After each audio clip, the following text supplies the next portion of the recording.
right, I'm moving on. Deep in the heart of Texas.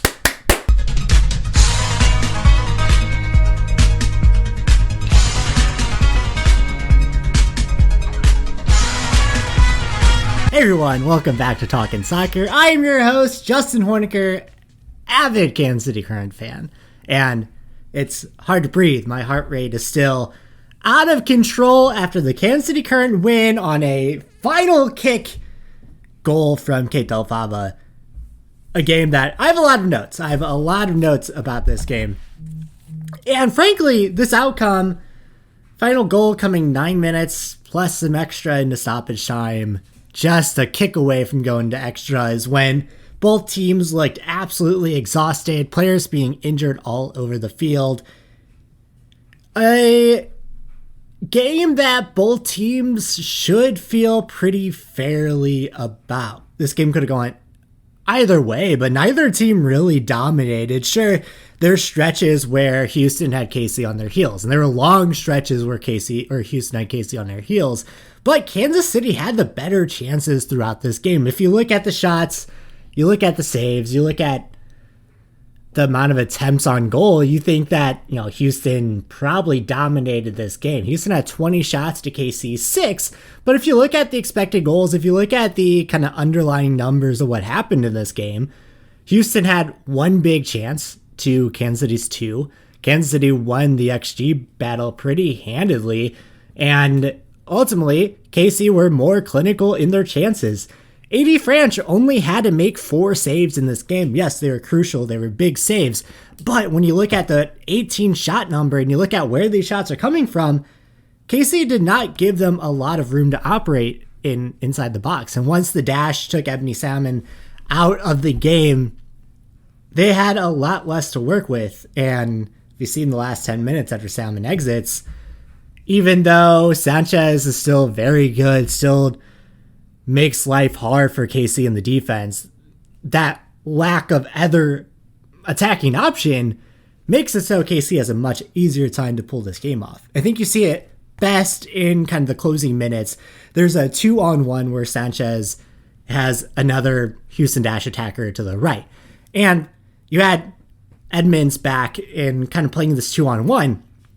And usually when you have a 2-on-1, the defender can be a little bit apprehensive. The defender can try to kind of cover that in-between ground. But instead, Edmonds takes Sanchez and just takes the ball from her. So that's a 2-on-1 just completely negated by taking the ball carrier and not worrying about who Sanchez has to lay it off to. And now, granted, Dash had plenty of opportunities this game. And when you look at the XG, you can see that KC had the big chances, but Houston had a lot of little chances along the way.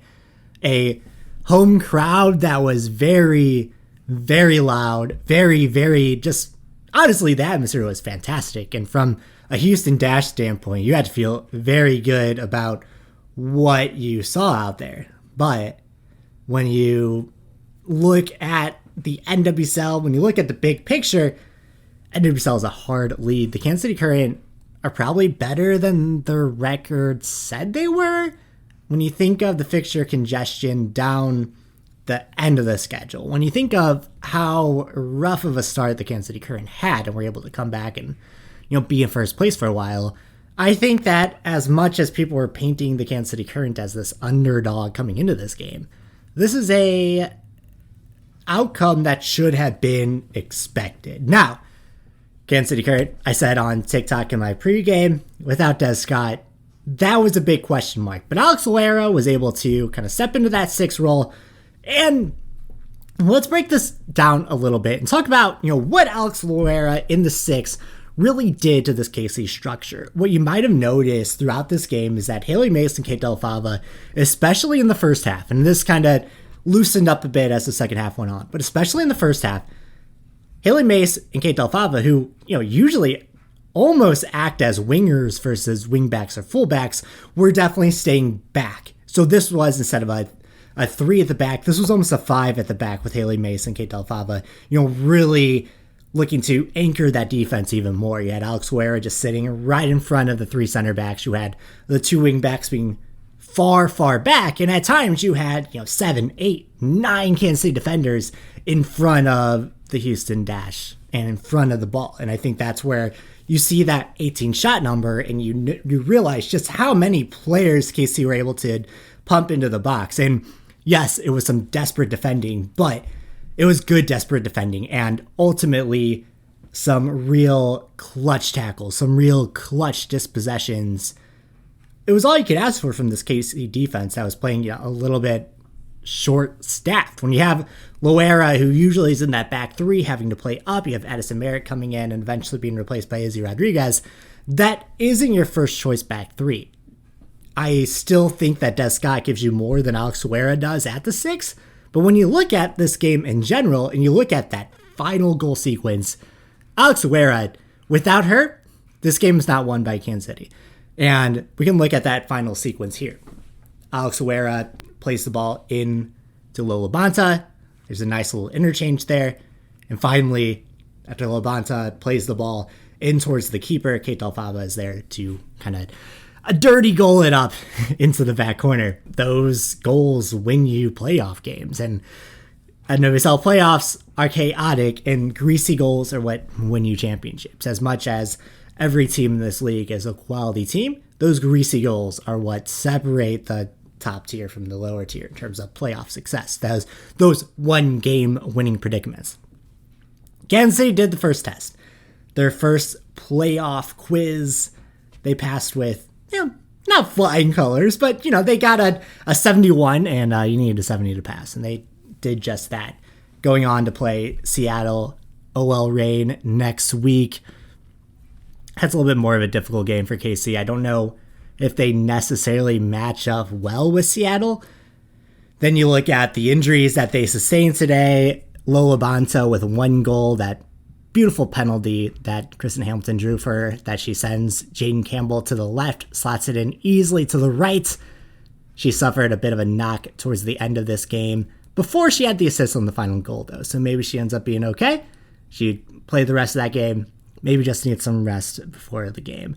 Claire Lavoisier, on the other hand, had to be replaced by Elise Bennett early on in the second half. And this was maybe one of the kind of turning points of this game as well, because Elise Bennett is a much different player than Claire Lavoisier. Claire Lavoisier is more technical and definitely further along in her career, but what Elise Bennett gives to this Kansas City Current, it's interesting. I want to touch on that in a second. Let's talk about Claire Lavoisier. Claire Lavoisier was seen after the game on crutches with a knee brace. You would think she's probably out for next week. Now it's the playoffs. Players get rushed back, but considering she has international duty to worry about as well, I'm not sure that KC is in the business of rushing players back from injury. So even though you're getting Des Scott back, you're losing Claire Lavoisier, and that puts you in a similar situation since Lavoisier has been such a spark plug for this Kansas City Current team. But Elise Bennett came in. She played very well. She was actually on the end of some of the most dangerous chances for Kansas City in the second half. And it comes from just, Elise Bennett has a speed and a power that the rest of that attacking core doesn't have. They have speed and quickness, but if you think of quickness and finesse versus quickness and power, that's what Elise Bennett brings. She's more of a physical force. She's a bit taller. She's frankly a bit bigger and can do a lot more with that back line and give you a lot more different looks than what you get by, say, Lola Bonta and Kristen Edmonds. And that kind of interchange complements each other more than maybe it even does with Claire Lavoisier. And it worked out really well for KC in this instance. I like Elise Bennett a lot. I'm really excited to see what happens to her in the upcoming seasons as she kind of grows into the league a little bit more. She grows into the player that she's going to become. She's a good attacker. She's missing that final touch, and she's missing some of those in-quick touches that you want your striker to have. But she gives the Current something that they just don't have without her. And that having her as a option off the bench is such a luxury that a lot of teams don't have. So, KC win 2-1 on a last-second goal by Keita Fava. We talked about it. It's probably an expected result, but going forward, do they have a chance against OL Reign? It's tough. OL Reign are a very good team, but can you really bet KC out at this point? They're a team that is grinded against results all year long. And really, their play against OL Reign hasn't been that bad either. The only team that I think really outmatches KC in every single way is Portland, and that's a matchup that you don't see until the final if Portland makes it that far.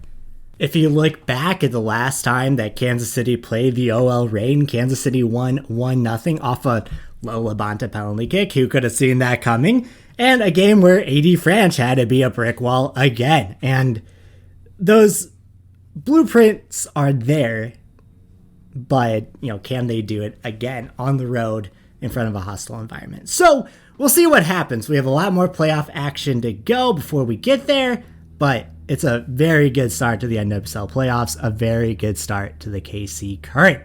Let me know what you thought of this game in the comments down below. If this is the first video you're seeing from me, make sure you subscribe.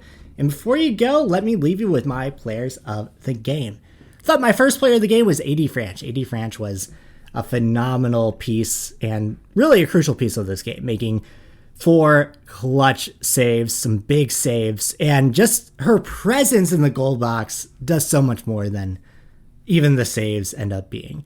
My second player of the game is Alex Loera. Like I said, she had a very pivotal role at the 6, stepping in from Desi Scott, being a crucial role in that final goal, and just all game long being a real good outlet for the Kansas City Current. My third player of the game, Kate Del Fava, the game-winning goal from someone that you wouldn't necessarily expect goals to come from. Kate has scored this year, but you don't necessarily think of Kate Del Fava as KC's clutch scorer, but she does. Those goals come from unexpected places sometimes. It's a good game. Looking forward to the rest of this NWSL playoffs, but thanks for coming along for the ride.